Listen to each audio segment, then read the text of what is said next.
नमस्कार, मैं हूं आलोक मेहता। एडिटर्स आई में आपका स्वागत है। हमारा अनुरोध है कि आप एडिटर्स आई देखें, लाइक करें, सब्सक्राइब करें, मित्रों को, ग्रुप्स को फॉरवर्ड करें और उनसे भी आग्रह करें कि वे भी सब्सक्राइब करें ताकि अधिकाधिक दर्शकों तक नियमित रूप से हमारी बात पहुंचे। उनकी राय, उनके कमेंट्स, लोकतंत्र के जो सबके अपने अधिकार हैं, लोकतंत्र में जो जिम्मेदारियां हैं, जो चुनौतियां हैं समाज की, देश की, राष्ट्र की, अंतर्राष्ट्रीय, इन सब मुद्दों पर चर्चा हो और उसमें एक दूसरे की भागीदारी हो। यही हमारी सबसे अधिक शक्ति हो सकती है। हम अपने दर्शकों तक अधिकाधिक ढंग से पहुंचे और उनकी राय का भी सम्मान करें। अब सवाल है आज का, भारतीय जनता पार्टी जो एक सबसे देश की बल्कि विश्व की सबसे बड़ी पार्टी बन चुकी है, जिसकी संख्या इतनी ज्यादा बढ़ती गई है पिछले 10 वर्षों में, 11 वर्षों में, उसका बॉस कौन? विश्व की सबसे बड़ी लोकतांत्रिक पार्टी देश की, उसका बॉस कौन? ऐसा बॉस जो माने प्रमुख कौन उसको निर्देश देगा? जो सत्ता में है, केंद्र में है भारत सरकार, जहां प्रधानमंत्री नरेंद्र मोदी हैं, गृह मंत्री अमित शाह हैं, रक्षा मंत्री राजनाथ सिंह हैं, पूर्व अध्यक्ष और सड़क निर्माण और दूसरे विभागों के मंत्री नितिन गडकरी हैं जो अध्यक्ष रह चुके हैं, जेपी नड्डा जो स्वास्थ्य मंत्री रहते हुए अध्यक्ष रह चुके हैं। मैंने कतार बधी है, उसमें अध्यक्ष अब कौन? बॉस 2026 का बॉस कौन? ये सवाल सचमुच में बहुत ही चौंकाने वाला है, जब सबसे शक्तिशाली सुपर पावर की तरह से दुनिया में, एक तरह से जिनका महत्व है दुनिया में, माने ब्रिक्स देश हो, G20 हो, यूनाइटेड नेशंस हो, सब जगह जिस प्रधानमंत्री को कुछ कहा जाता हो कि भाई इनसे राय करना होगी, इनके जरिए कहाँ रास्ते निकल सकते हैं, उनसे बात करनी होगी। ठीक है, हम उस तरह से संपन्न न हो जो अमेरिका है, जो ब्रिटेन है, जो फ्रांस है, जो जापान है, आप ये कह सकते हैं, लेकिन उन यूरोप और अमेरिका के देश या चीन या रूस का देश, रूस जैसा देश भी, जो प्रधानमंत्री जिसको कह सकते हैं कि नेहरू की बात से लेकर के चर्चा होती है, लेकिन प्रधानमंत्री नरेंद्र मोदी को, जो कम्युनिस्ट सरकारें हैं, चाहे रूस हो चाहे चीन हो, वो भी प्रधानमंत्री नरेंद्र मोदी के विचार या उनके साथ कैसे सहमति हो, कैसे आगे काम करें, चाहे आर्थिक संबंध हो, कूटनीतिक संबंध हो, सामरिक संबंध हो। ऐसे प्रधानमंत्री के रहते हुए प्रधानमंत्री नरेंद्र मोदी ने स्वयं आज 20 जनवरी 2026 में स्वयं ये कहा कि भाई मेरे बॉस अब होंगे नितिन नवीन, बिहार के एक युवा नेता। युवा तो वैसे तो 4 चुनाव जीते हुए हैं विधानसभा के, इसलिए ये तो कहेंगे कि, और उसके बाद वहां पर मंत्री रह चुके हैं, कुछ राज्यों के प्रभारी रह चुके हैं जो चुनाव लड़ाने के लिए या संगठन के काम करने के लिए, और युवा मोर्चे से भी उन्होंने शुरुआत करके उसका एक प्रमुख भूमिका निभाई है। लेकिन फिर भी जिस तरह से भारतीय जनता पार्टी में बड़े शीर्ष नेता हैं, बड़े केंद्रीय मंत्री हैं, बड़े महत्वपूर्ण और भूमिका निभा चुके शीर्षस्थ नेता हैं, वहां नितिन नवीन को बॉस कह करके और कहा कि अब उनके निर्देशों का पालन मैं करूंगा, मैं अपना रिपोर्ट कार्ड उनको दूंगा और वो ही मुझे निर्देश देंगे। ये बहुत बड़ी बात है। मैं ऐसा मानता हूं कि मैंने पिछले 50-55 वर्षों में 71 से मैं पत्रकारिता में दिल्ली में सक्रिय हूं और मैंने कांग्रेस के अधिवेशन और बीजेपी तब तो जनसंघ था, जनता पार्टी आई, जनता दल हुआ, कितने ही पार्टियों के प्रमुखों की, प्रधानमंत्रियों की भी कई, जैसे आप कह सकते हैं, जो रहे पार्टी के अध्यक्ष, चाहे नरसिंह राव रहे हों, चाहे इंदिरा गांधी रही हों, चाहे राजीव गांधी रहे हों, इधर अटल बिहारी वाजपेयी रहे हों, लाल कृष्ण आडवाणी रहे हों, जॉर्ज फर्नांडिस रहे हों, कर्पूरी ठाकुर रहे हों, अलग अलग दलों की चर्चा करें, और नीतीश कुमार तो बात के मेरे हिसाब से कहेंगे। ऐसे कई पार्टियों के अधिवेशन भी देखे हैं, कम्युनिस्ट पार्टी में भी, मैं उसको भी मैं कवर करता रहा हूं, तो राजेश्वर राव के जमाने से कहें आप, लेकिन उनके यहाँ तो कोई डेमोक्रेसी उतनी ज्यादा है नहीं। कम्युनिस्ट पार्टी में जो डिसाइड होता है वो अपने ढंग से होता है, उनके अपने कुछ अलग तरीके हैं। लेकिन हाँ, 2 बड़ी जो मेजर पार्टी है, कांग्रेस के दृष्टि से देखे तो ये एक ऐतिहासिक मौका आज मैंने देखा अवसर, जिस समय देश का प्रधानमंत्री पूरी तरह से अध्यक्ष को, सामान्य औपचारिकता तो सब लोग करते रहे, मैं भी मानता हूं, कि दूसरे अध्यक्ष का सम्मान किया जाता है। ऐसा नहीं कि दूसरी पार्टियों में दूसरे अध्यक्ष हो, प्रधानमंत्री वो भी हो। कांग्रेस में तो अधिकांश परिवार ही चुकी रहा, राजीव गांधी, सोनिया गांधी, इंदिरा गांधी, राहुल गांधी, अब मल्लिकार्जुन खड़गे हैं, लेकिन वो खुद ही कहते हैं भाई मैं बॉस, जो मेरे हाईकमांड तो मेरे राहुल गांधी, उनसे पूछ करके या सोनिया गांधी से पूछकर निर्णय होगा। यहां प्रधानमंत्री सार्वजनिक रूप से कह रहे हैं कि उनका निर्णय होगा, उनकी राय होगी। ये ठीक है कि वो निश्चित रूप से वो भी, उन्होंने खुद नवीन ने कहा कि हाँ, मैं प्रधानमंत्री और बड़े सब नेताओं का मार्गदर्शन मुझे होगा, उनकी राय, विचार विमर्श, सलाह से देश के और सभी उनके साथ संपर्क करना होगा। दूसरी चुनौती उनको खुद प्रधानमंत्री नरेंद्र मोदी ने बताया कि आपकी चुनौती भारतीय जनता पार्टी के सब लोगों को साथ लेकर चलना, संगठन को मजबूत करना तो है ही। एनडीए जो राष्ट्रीय जनतांत्रिक गठबंधन है, सत्ता में केंद्र में भी है, राज्यों में भी है, चाहे बिहार ही है, जहां नीतीश कुमार से कभी टकराव भी नीतीश का ही रहा है। विधानसभा में एक दूसरे से गर्मा गर्म बहस, और जब विरोधी एक समय में खेमे में नीतीश चले गए थे आरजेडी के साथ, लालू यादव के साथ, तब प्रखर नेता के रूप में नितिन नवीन उभरे हैं। लेकिन फिर भी उसके बाद उनको मंत्रिमंडल में भी नीतीश के साथ काम करने का अनुभव है।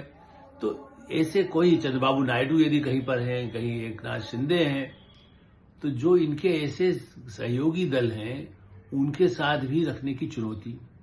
और देश के सामने चुनौतियां कम नहीं है, मतलब प्रगति हो रही है, आर्थिक विकास है, भारत सुपर पावर की तरफ बढ़ रहा है, विकसित भारत बनना चाहता है।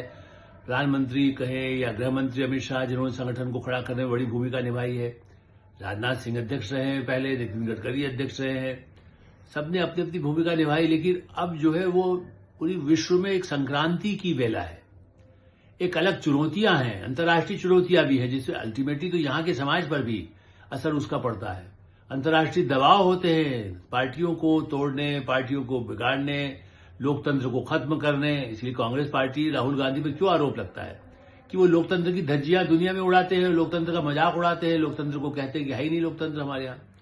चुनाव पर चुनाव हो रहे हैं, अब वो अपनी समीक्षा नहीं करते। यही तो प्रधानमंत्री नरेंद्र मोदी ने कहा है, पहले भी कहते रहे, गृहमंत्री भी कहते हैं भाई आप अपनी हार की समीक्षा ये न करके खाली कहो सब गड़बड़ है। भाई जहां जीतते हैं तब आपको गड़बड़ नहीं लगती है, तेलंगाना में जीतते हैं तो गड़बड़ नहीं लगती है, हिमाचल में जीतते हैं गड़बड़ नहीं लगती है, कर्नाटक में जीतते हैं गड़बड़ नहीं लगती है। लेकिन जो और सब चुनाव में लगातार हार रहे हैं, 3 चुनाव राज्य में जीत जाए, कुछ और अभी लोकल कारपोरेशन में जब मान लो महाराष्ट्र में कुछ जीत गए तो इसको कोई जीत नहीं कहते। लेकिन हर चीज की पराजय का, और भारतीय जनता पार्टी ये सही है। आज मैंने जब उनके पद ग्रहण से पहले इनके पहले जो उद्बोधन है उसमें चुनौतियां गिनाई गई, और साथ में ये भी कहा गया कि हम न जीतेंगे, बोले जो नारा वैसे तो अटल जी के समय में भी चलता था, न हार में न जीत में, लेकिन यहां दूसरा है। वो नरेंद्र मोदी जी ने कहा है कि भाई यदि जीत होती है जश्न नहीं मनाना, उसके समय अगली तैयारियां शुरू हो जाती है। हमारी पार्टी, हमारा संगठन इस तरह का है, संगठन बड़ा व्यापक है, इतने बड़े पैमाने पर चुनाव की प्रक्रिया हुई।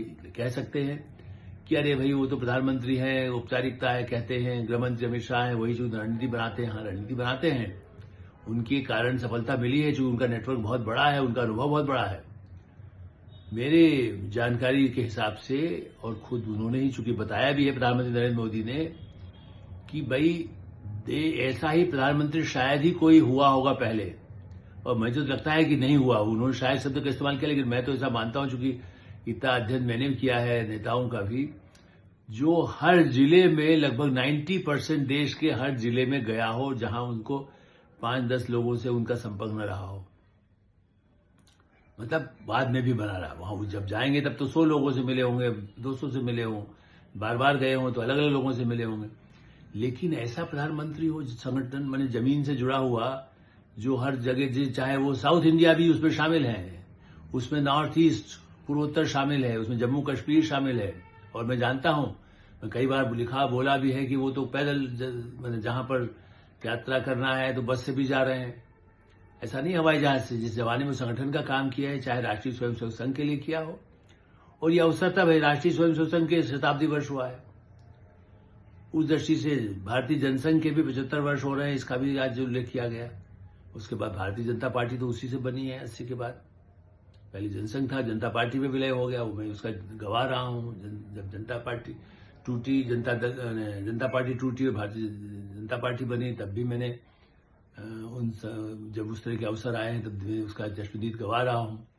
तो मैं जानता हूं कि पार्टी कैसे आगे बढ़ती रही है, और पिछले वर्षों में लगातार विभिन्न राज्यों में, आप कल्पना हम नहीं कर सकते थे कि त्रिपुरा और असम जैसे राज्य में भी भारतीय जनता पार्टी का प्रभुत्व होकर सरकार बनेगी। कम्युनिस्ट पार्टी के नेता भी वहां मैंने काफी लोकप्रिय रहे। कांग्रेस तो असम में रही।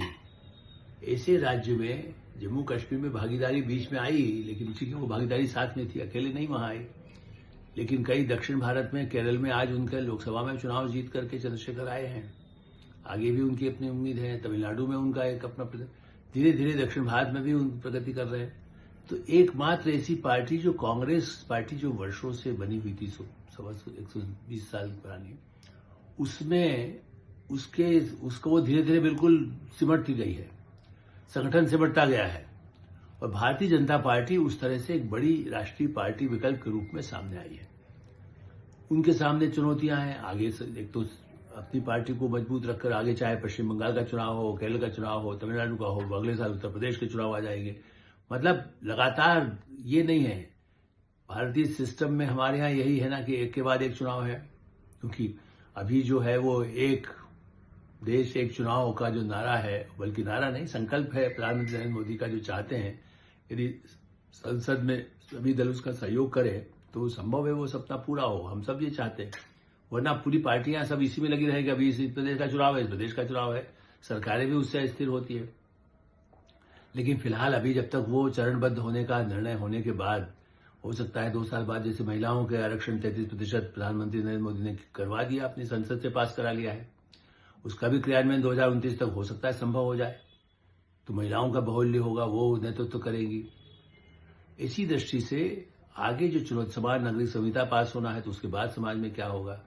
फिर राज्यों में बंगाल की चुनौतियां और उत्तर प्रदेश की चुनौतियां अलग अलग है। जिन राज्यों में सफलता है, मोहन यादव यदि मध्य प्रदेश के मुख्यमंत्री हैं, उनकी चुनौतियां, बड़े भारी पर इन्वेस्टमेंट आ रहा है, उनको जिन्होंने तेजी से काम शुरू किया। दूसरे राज्यों में भजनलाल शर्मा राजस्थान में है, उन्होंने क्या किया। हरियाणा में नायर है, तो उनके लिए अलग चुनौती हैं।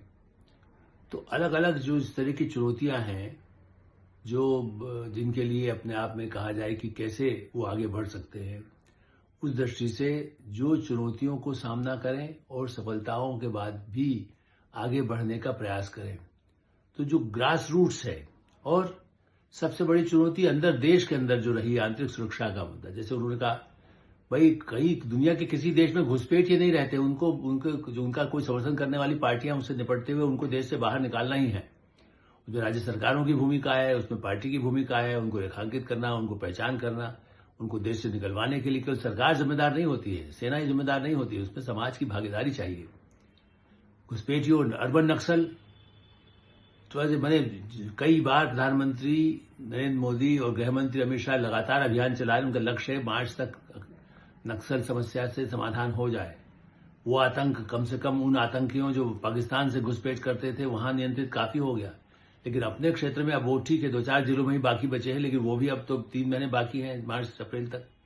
इस दृष्टि से, और उसके बाद उनको समर्थन देने वाले अर्बन नक्सल को नियंत्रित करना, क्योंकि वो शहरों में बैठ करके जो कहीं बाहर से उनको जो भी सहायता मिलती हो, कहां से मिलती है, ये भी अपने आप में संदिग्ध रहता ही है। लेकिन उसके जब तक सबूत न हो तब तक उन्हें सजा नहीं दी जा सकती। आज भी उसका जिक्र प्रधानमंत्री नरेंद्र मोदी ने किया कि सबसे बड़ा खतरा उनसे भी है, अर्बन नक्सल से। नक्सल आप जंगल में जो है, उनको सेना ने निपट लिया या आत्मसमर्पण कर दिया। सेना मतलब सीआरपीएफ और हमारे पुलिस बलों ने, चाहे वो आंध्रा में हो, तेलंगाना में हो, चाहे वो महाराष्ट्र के कुछ इलाकों में हो। छत्तीसगढ़ तो है ही बहुत बड़ा गढ़ बना हुआ था, वहां से कितने सैकड़ों संख्या में पहले भी, और हमारे सीआरपी के कितने जवान शहीद हो चुके हैं। इस दृष्टि से अर्बन नक्सल की चुनौती है। उसने भारतीय जनता पार्टी में एक नए बॉस के साथ एक नए अध्याय की शुरुआत हुई है। उम्मीद करना चाहिए कि चुनौतियों से निपटकर लोकतंत्र मजबूत हो, पार्टी में भी लोकतंत्र अधिक रहे, अधिकाधिक लोगों का सहयोग मिले, और पार्टियां भी उससे सबक लें। एटीएसआई में हम विराम देते हैं। आप एटीएसआई देखते रहें, लाइक करें, सब्सक्राइब करें, ग्रुप्स को फॉरवर्ड करें, और आपकी कोई राय हो तो अवश्य अवगत कराएं। धन्यवाद, नमस्कार।